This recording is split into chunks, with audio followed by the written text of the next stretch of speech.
It's Blepnir here with another team review, and today we're going to be looking over a very fun team that I found using Sandslash on the lead, Cresselia as the safe swap, and Dragon Breath, Giratina in the back.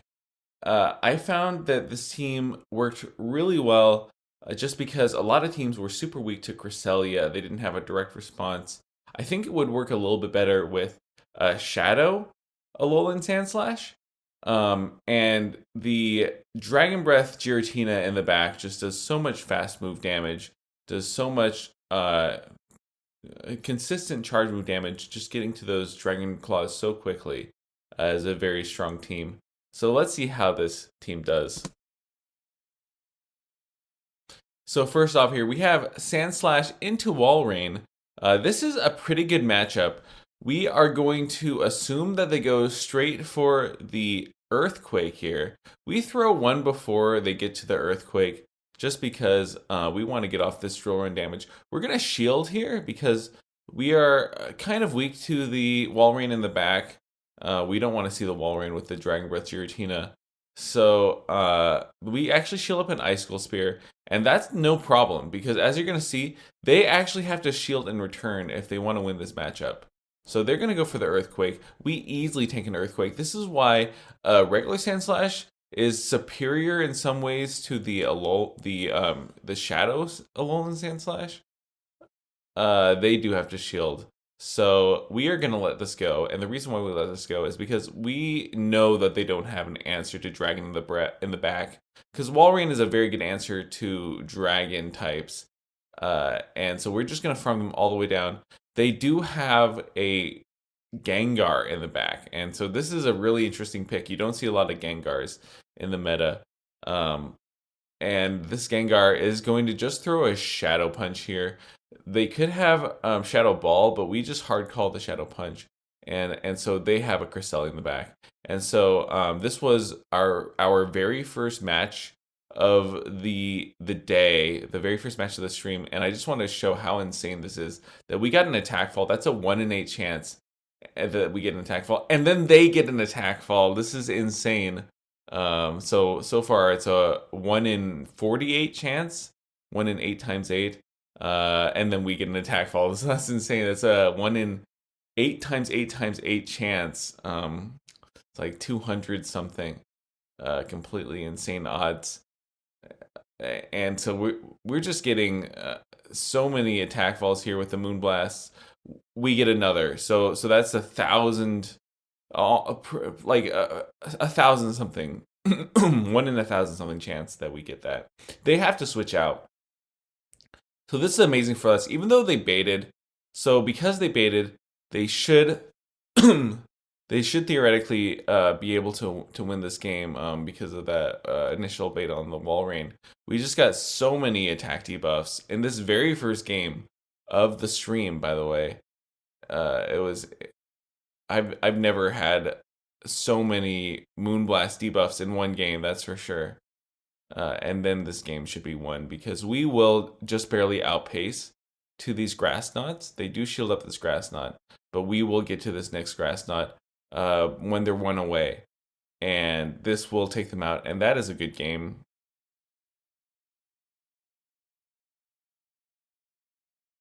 So next up we have Sandslash into Swampert. This is a terrible lead for us, so we're going to go immediately into our safe swap. Here we're swapping into the Giratina, and we're baiting out a Clefable. So this is kind of why we want to avoid swapping to the Giratina, because we have been seeing quite a few fairies, but we get the boost. So this was one of our very first battles. We've been getting so many boosts and so many debuffs. We take the boost. It's actually quite good that we get it because we can do a lot of damage with this next Ancient Power. We could maybe flip this in the 2 shields if we wanted to. It's a very ambitious flip, but we're just going to let this go, right? Because we might not actually be able to flip it in the 2 shields. We want to get this full farm down.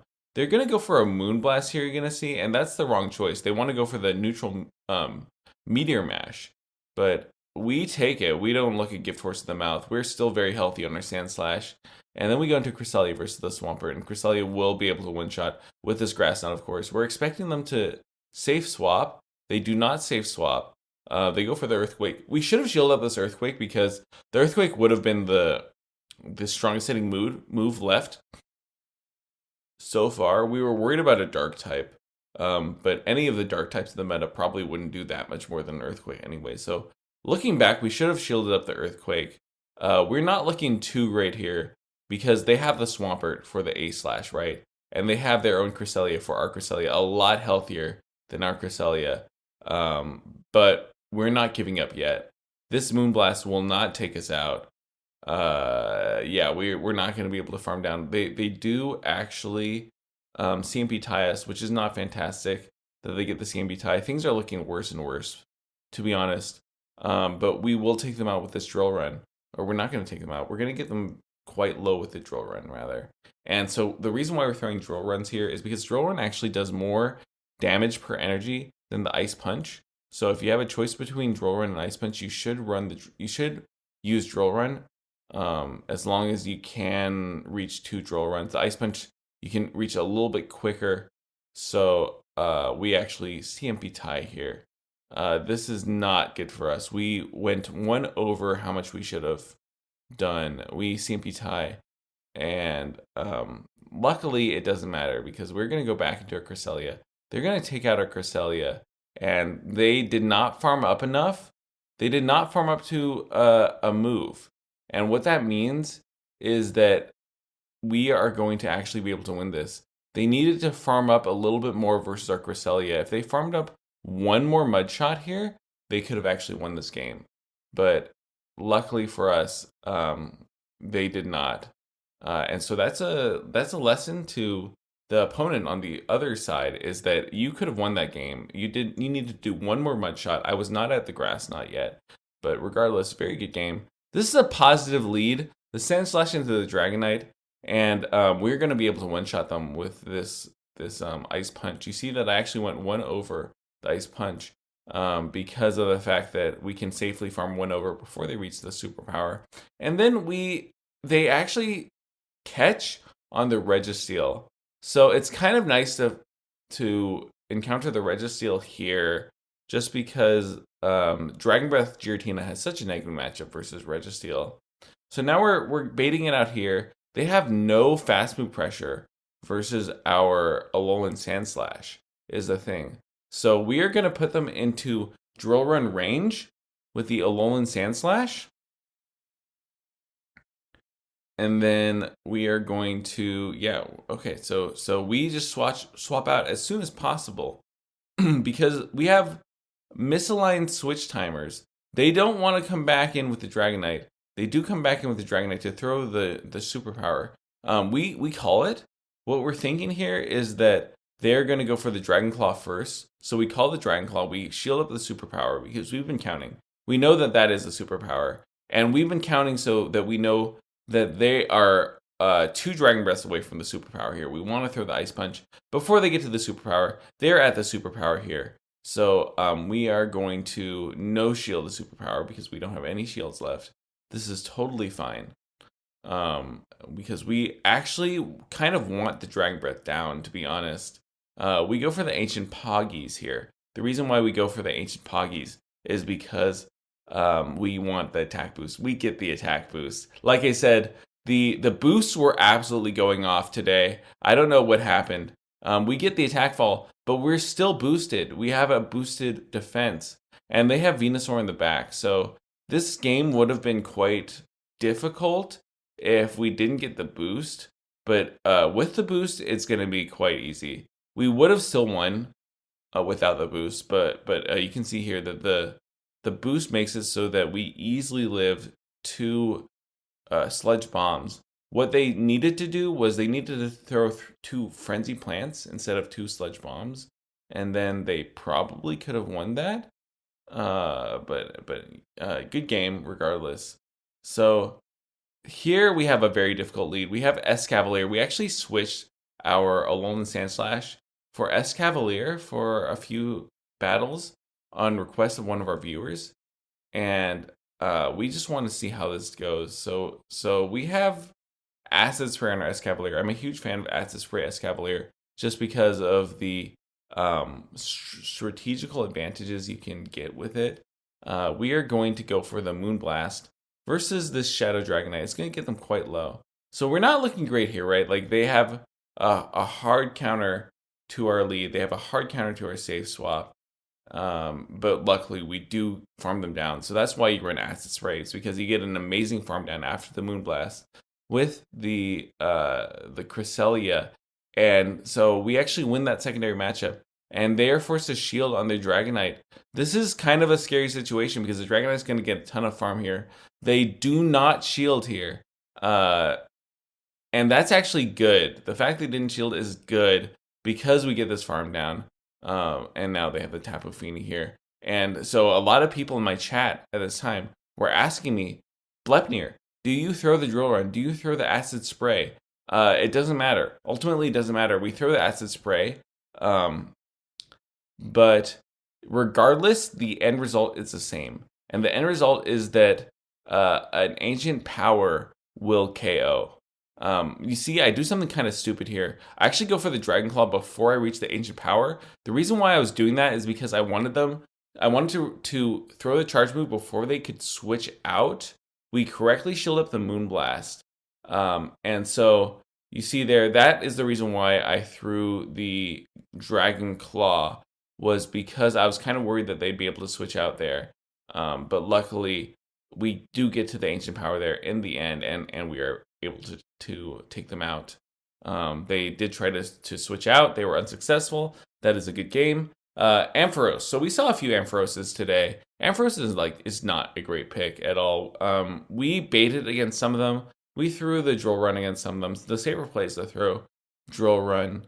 But, I mean, regardless, they throw the Zap Cannon here. That's kind of bad. But we do get to the Drill Run. You see, we were worried about a Focus Blast. But with the Zap Cannon, we do get to a Drill Run. We get them quite low. We get a shield. So with a shield advantage and with some farm on our Giratina, we're not in a bad spot. Especially because they have this Scrafty in the back. So they have the Scrafty, right? We get the attack fall. The attack fall is really a blessing here. I think that we could win this without the attack fall. But look how little that does. Look how little that foul play just did with the attack fall. That did like 20% of our health, if that, like maybe 18% of our health. They had to shield up the grass knot there. Suddenly we're looking quite good. We do shield up the foul play just because the Pokemon in the back would not do as much as the foul play would do. The Steelix in the back does not do as much as even a debuff foul play. They're going to throw the Crunch here. We probably should have shielded the Crunch in hindsight. We were making some really strange plays here. And you see here, I actually mistimed this move. My internet was acting up at the time. And so we were not timing moves correctly. And then they bait. They bait with the Ancient Power. Suddenly, this is looking quite sketchy. Once again, we do not time our moves correctly. We could have thrown one more Dragon Breath there before throwing the Dragon Claw. But yeah, this is kind of what's amazing about the Cresselia Giratina backline, is even though the opponent's backline kind of hard counters us with their fast move pressure and their charge move pressure, the Cresselia and the Giratina actually are able to team up. And this would have been a much easier game if I had timed my moves correctly. But even though I was careless with my moves, I am just able to beat them. So yeah, the Cresselia Giratina altered backline is absolutely killer right now. They're just so bulky and their moves are so powerful that I'm able to beat that hard counter backline. And so here we have a neutral lead. It's Sandslash versus Tapu Fini. The Sandslash actually wins this in the zero shields. It wins this in most shields, to be honest, because it outpaces to the Drill Run. This is totally fine. The fact that they outpace me is totally fine, because regardless, I do make it to a Drill Run, and I make it to an Ice Punch. And so if they're smart, they would shield this Drill Run. They do not shield the Drill Run. Look at this. So this is another reason why to run the regular Sandslash over the Shadow Sandslash is because you're able to flip this lead matchup so easily unless they want to go down shields. And so now we have alignment, and we're going to go into the Giratina. The Giratina has a pretty good matchup here versus the regular Charizard. Shadow Charizard is a little bit more difficult, and so suddenly we're looking quite good here. The reason why is because oftentimes nowadays Giratina runs the Ancient Power over the Shadow Sneak. That's very good for us because with Shadow Sneak, Giratina has a much more positive matchup here versus the Cresselia. But now they have to go for straight Dragon Claws. The Shadow Claws, fast move Shadow Claw, does not do that much damage versus the Cresselia. So all of a sudden, they have to shield. We're going to get a shield advantage here. And we're looking actually fantastic because Dragon Breath Giratina wins against Dragon Claw Giratina. We have so much more damage. And look at this. Look at how we survived that Dragon Claw. That is huge. That actually makes it so that we just straight up win this. So that's why you want a good Cresselia, because of surviving that secondary, that matchup versus the Shadow Claw Dragon Breath Giratina there. Shadow Claw Dragon Claw Giratina, sorry. Okay, so we have another matchup versus the Walrein. And last time they baited, we're just going to shield because it's very safe to shield. Even if they bait, we can still force shields here. So really, there's no reason not to shield the Earthquake. And they're just going to throw another Earthquake. We are going to no shield this one. They have to decide if they want to win this primary matchup. So we CMP tie. They have to go down a shield here, or rather, they need to match our shields, and now we can farm them down, and we get a lot of energy. We go into our Giratina, and they go into Skuntank, and this is a very neutral matchup because Giratina is doing a lot of damage, fast move damage. They're not doing a lot of fast move damage with their dragon, their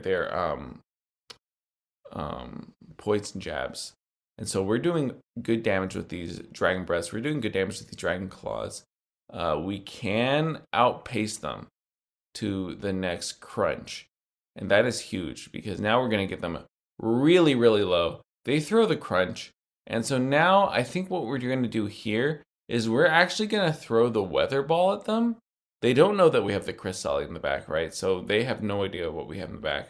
What we're going to do is we're going to throw the Weather Ball, and we're going to go into Cresselia. Let's see what they have in the back here. They have the Nidoqueen, and we have 0 shields. This is not looking great because Nidoqueen versus Cresselia is a pretty neutral matchup in the best of situations. If the Cresselia does not have Future Sight, we do not have Future Sight. If we had Future Sight, we would easily win this. As it stands, they're going straight Earth Power, which is not a good play. They should go for Poison Fang first and then go for Earth Powers. But because of the fact that they're going for Earth Powers, we have a play. Look at that. The Earth Powers do nothing here whatsoever. Cresselia is stupid bulky. Even though my Cresselia isn't that good, we switch here. They have to throw. We luckily catch the Earth Power. They could have gone for Poison Fang there, and then we would have lost. But because they went for the Earth Power, we are able to win this matchup because they had to throw when we get to double, right? Because otherwise, we'll just take them out with 2 Grass Knots. And so we recognize that, and we switch right when they have to, when they themselves have to switch. All right, and so we're waiting out the I don't know. We're looking at our watch here. We got some more battles to do. Let's see what we got next. Yeah, so as you guys can see, we tanked quite a lot, and my go-to excuse is because the queues are so long. We're looking at our watch. We're already legend. We're just waiting for the queues. This is quite a bad primary matchup. We got the Sandslash versus the Stunfisk. And so we're gonna throw this drill run into the Stunfisk, and they let it go. This is actually really good that they let it go, because now we can flip this. They throw the Rock Slide. Okay, so they baited. We did not bait. Suddenly, this is a losing situation for us, and they shield. So what we do is we go into the Cresselia, and we are going to be able to take them out with 2 Grass Knots. They go into the Mandibuzz, and we throw the Grass Knot into the Mandibuzz. That is disastrous. We were really slow on the reaction time there. We should not have thrown the Grass Knot there at all. But it's not the end of the world, because the chip damage from the Grass Knot makes it so that either 2 Moonblasts or a Moonblast and an Ice Punch can potentially take them out or put them into farm down range. And you see there that they actually got the debuff. The debuff is huge. We've been getting so many debuffs. And because of the debuff, we do not have to worry about these Dark Pulses at all. They do nothing whatsoever. And the Stunfisk is going to throw the Earthquake here. This is not looking too good for us. We were kind of hoping for another bait. If I knew that was the Earthquake, I would have shielded it. I was just thinking like they would bait like the last time. And then they throw the Rock Slide here. I was hoping that the Rock Slide wouldn't kill. If my Cresselia was a little bit more bulky, it probably would not have killed. But we shield up the Earthquake. We know this is going to be the Earthquake. And then after this, they only get to a Rock Slide. So they're going to throw the Rock Slide. They're going to switch out here into the Mandibuzz, I think, right? No, they go into Nidoqueen. Makes sense. Yeah, they have the full Nidoqueen in the back.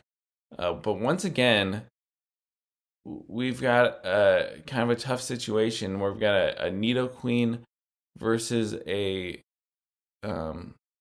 versus our backline. But we still have a lot of play. You see, this is why you don't use Nidoqueen, because Nidoqueen has gotten a huge nerf with the debuff to poison Fang. In the past, they would have been able to get to a Poison Fang there, but because of the debuff, they're not able to get to a Poison Fang.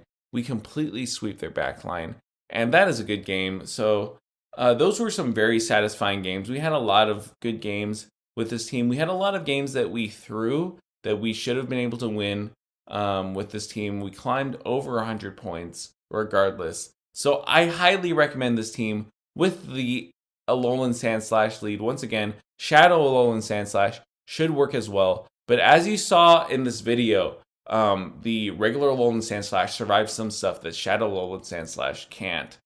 So that's why I think that regular Alolan Sandslash has a lot of play.